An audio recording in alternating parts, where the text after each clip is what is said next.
എന്നിരുന്നാലും ഇത് വളരെ മാക്സിമം ആണ് തോന്നി തീർച്ചയായിട്ടും തോന്നി. എങ്ങനെയുണ്ടായിരുന്നു അഭിനയിച്ച ആ ഒരു? അടിപൊളിയായിരുന്നു, നല്ല നല്ല അടിപൊളിയായിരുന്നു. കൂടുതൽ അതിനപ്പുറത്തേക്ക് പറയാനറിയാൻ പാടാണ്. ഒരുപാട് കഷ്ടപ്പാടുകൾ കഷ്ടപ്പാട് എല്ലാ പടത്തിനാണ്, എല്ലാ ക്യാരക്ടർ ചെയ്യുമ്പോഴും എല്ലാ പടങ്ങളും എല്ലാം കഷ്ടപ്പെട്ട് തന്നെ ചെയ്യണം. അപ്പൊ ആ കഷ്ടപ്പാട് നമ്മൾ വന്ന ആൾക്കാരും കൂടി പറഞ്ഞിട്ട് കാര്യമൊന്നുമില്ല. അത് പ്രോപ്പറായിട്ട് പടം ആസ് എ ഹോൾ മൂവി വർക്കായ മാത്രമേ ആ ക്യാരക്ടർ ചെയ്യുന്നതിന് എല്ലാ റീസൺ ഉണ്ടാവും. ഇനി വേണമെങ്കിൽ എല്ലാം പറയാം.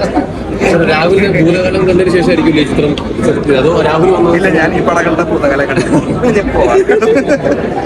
തീർച്ചയായിട്ടും രാഹുലേട്ടന്റെ മേക്കിംഗ് നമ്മൾ ഭൂതകാലത്തിൽ കണ്ടതല്ലേ, അടിപൊളിയാണ്. അപ്പൊ രാഹുലേട്ടൻ ഇങ്ങനത്തെ ഒരു കഥ പറയണമെന്ന് പറഞ്ഞപ്പോൾ തന്നെ എക്സൈറ്റഡ് ആയിരുന്നു.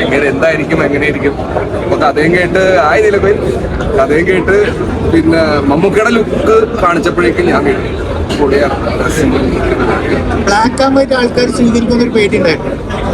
അതാണ് അതെനിക്ക്, ഞാനത് ചിന്തിച്ചിട്ടോ അതിനെ പറ്റിയിട്ട് അറിയുന്നിട്ട് കാര്യമില്ല. അതൊരു മേക്കറിന്റെ വിഷനാണ്. പിന്നെ വർഷങ്ങളായിട്ട് ഇല്ലാതിരുന്ന ഒരു പെക്കാണ് ബ്ലാക്ക് ആൻഡ് വൈറ്റ്. അപ്പൊ അതിൽ അഭിനയിക്കാന്നുള്ളത് ആസ് എൻ ആക്ടർ എനിക്കും കൗതുകം വരും. അത് ഇനി ആൾക്കാർ കാണുമ്പോൾ ഗംഭീര എക്സ്പീരിയൻസ് ത്രൂഔട്ട് കിട്ടുന്നുണ്ട്. അപ്പൊ ഇത് ഈ ഒരു പാറ്റേൺ നമ്മള് കുമ്പാടൊക്കെ പോലുള്ള സിനിമകളുടെ എക്സ്പീരിയൻസ് ആയിരുന്നു. അപ്പോൾ ഇതൊരു പുതിയ എക്സ്പീരിയൻസ് ആവും തീർച്ചയായിട്ടും. കാരണം അതിലിപ്പോ എനിക്ക് പറയണമെങ്കിൽ കുറച്ച് ആൾക്കാർക്ക് കാണണമല്ലോ. സെക്കൻഡ് ഹാഫിന് ലാസ്റ്റ് വന്ന കാര്യങ്ങളും പരിപാടികളൊക്കെ അത് കണ്ട എക്സ്പീരിയൻസ് ഐറ്റം തന്നെയാണ്. അപ്പൊ നേരിട്ട് കണ്ട അത് റിയലാണ്. അത് റിയലായിട്ട് CG ഇല്ലാണ്ട് ചെയ്ത ഐറ്റമാണ് ആ സാധനമൊക്കെ.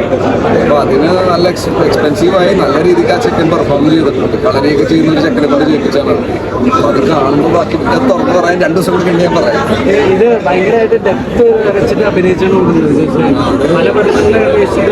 അതിങ്ങനത്തെ ക്യാരക്ടർ ആദ്യമായിട്ട് കിട്ടുന്നത് കുടുംബത്തിന് ശേഷം കുറച്ച് ഡെപ്തോ അല്ലെങ്കിൽ കുറച്ച് ഇന്റൻസ് ആയിട്ടുള്ള ക്യാരക്ടർ ഇപ്പോഴാണ് ചെയ്യാൻ പറ്റുന്നത്. അപ്പൊ അതിനൊരു സന്തോഷത്തിൽ ആൾക്കാരത് ആക്സെപ്റ്റ് ചെയ്യുന്ന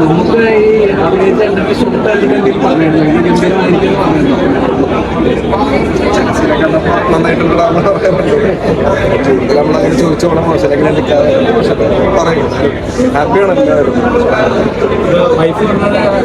കണ്ടതിൽ ഏറ്റവും സന്തോഷം ഭയങ്കര ഗംഭീരമായിട്ട് തോന്നുന്നുണ്ടോ? എല്ലാവർക്കും തോന്നുന്നുണ്ടോ? ചില സീനിലൊക്കെ ആയിരിക്കും. അത് എങ്ങനെ ജഡ്ജ് ചെയ്യാൻ പറ്റും? മച്ചാൽ ഒരാൾക്കാർ ഓരോ ചിന്തായിട്ട് അപ്പോൾ എങ്ങനെയാണ് എല്ലാവരും കാണുമ്പോൾ അത് കൂട്ടിട്ട് വരുമെന്ന് പറയാം. അതല്ലെങ്കിൽ അങ്ങനത്തെ ഇതൊരു കുറച്ച് ഇന്റൻസീവ് പടം കൂടിയാണ്. എല്ലാവരും കാണട്ടെ, നമുക്ക് ചോദിക്കാം. Thank you. പുള്ളി പറഞ്ഞ പോലെ തന്നെ ഒരയ്ക്കും തോറും പുള്ളി ഇങ്ങനെ മിന്നിക്കൊണ്ടിരിക്കുകയാണ്. മിന്നൽ പ്രകടനമാണ് പറയാതിരിക്കുന്നത്. ഇത് എല്ലാ തരം പ്രേക്ഷകർക്കും അപ്പീലാവുന്ന ഒരു സിനിമയല്ലേ? ഹൊറർ പ്രതീക്ഷ വരുവാണെങ്കിൽ നിങ്ങൾക്ക് ഹൊറർ കിട്ടിയിരിക്കും. അത് ഉറപ്പായിട്ടും കിട്ടിയിരിക്കും. ഉള്ള അധികം ജംപ് സ്കെയറുകളൊന്നുമല്ല. ഇത് നമ്മളവിടെ സൈക്കോളജിക്കലി നമ്മളവിടെ ഇങ്ങനെ ഇരുത്തിക്കളയും. കാരണം ആ ആംബിയൻസും ആ പീരിയഡ് സെറ്റിംഗ് 17th century പീരിയഡിലാണ് ഇത് നടക്കുന്നത്, കാലഘട്ടത്തിലാണ് നടക്കുന്നത്. അപ്പോൾ നമ്മൾ അവിടെ കൊണ്ട് ഇരുത്തും. അത് നമ്മൾ അത്രയും കൺവിൻസിങ് ആയിട്ട് അത് തോന്നിക്കും. അപ്പോൾ അതാണ് അതിൻ്റെ ഒരു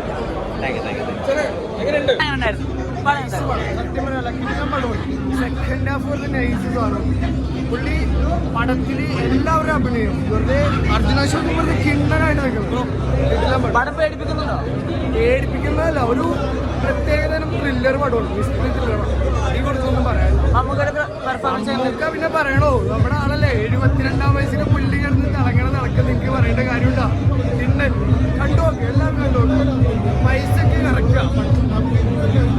എനിക്ക് തോന്നി ബ്ലാക്ക് ആൻഡ് വൈറ്റ് സിനിമ ഇറങ്ങേണ്ട സമയമായിരുന്നു. നമ്മൾ വീണ്ടും തിരിച്ചു വരുന്നു. പഴയ കാലഘട്ടം ഞാൻ വീണ്ടും വരുന്നു. ഇപ്പോൾ ഓരോ പഴയ ഡ്രസ്സുകളൊക്കെ തന്നെ അതെ സിനിമ അർജുന ഒന്നിൻ്റെ രക്ഷയിൽ എന്താണ് ഇങ്ങനെ അഭിനയിക്കുന്നുള്ളത് നമ്മൾ സിനിമേനെ കാണുന്നുണ്ടോ? കാരണം ഞാനിപ്പോൾ എൻ്റെ ഒരു വിലയിരുത്തലാണ്. കാരണം തിയേറ്ററിൽ തന്നെ കാണും. സിദ്ധാർത്ഥ വരുന്നതിനൊക്കെ എന്താകും മമ്മൂക്കടെ പിന്നെ ഒന്നും പറയാനില്ലല്ലോ. അദ്ദേഹത്തിൻ്റെ ആ ചിരിയും എന്താ പറയുന്നത്, നമ്മൾ പറയില്ലേ ശരീരഭാഷ എന്നുള്ളത്. മലയാളികൾക്ക് വളരെയായിട്ട് അഭിമാനിക്കാം. ലോകത്തിൻ്റെ നെറുകയിലെത്തിയെന്നുള്ള മലയാളികളുടെ ഈ ഡയറക്ടർ പ്രത്യേകം ഇതിനുവേണ്ടി പ്രവർത്തിച്ചവരൊക്കെ കുറച്ച് 4 കഥാപാത്രങ്ങളുണ്ട്. ആ അത് നമ്മൾ പറയണതല്ലേ. ഇപ്പൊ നമ്മൾ പണ്ട് കമലഹാസൻ പുഷ്പവിമാനം എന്ന് പറഞ്ഞത്, അപ്പൊ അതെ ഇത് നമ്മ ഈ പറഞ്ഞ പോലെ ഒന്നും അല്ലട്ടോ. അവര് പറഞ്ഞേക്കാട്ടെ അതിന്റെ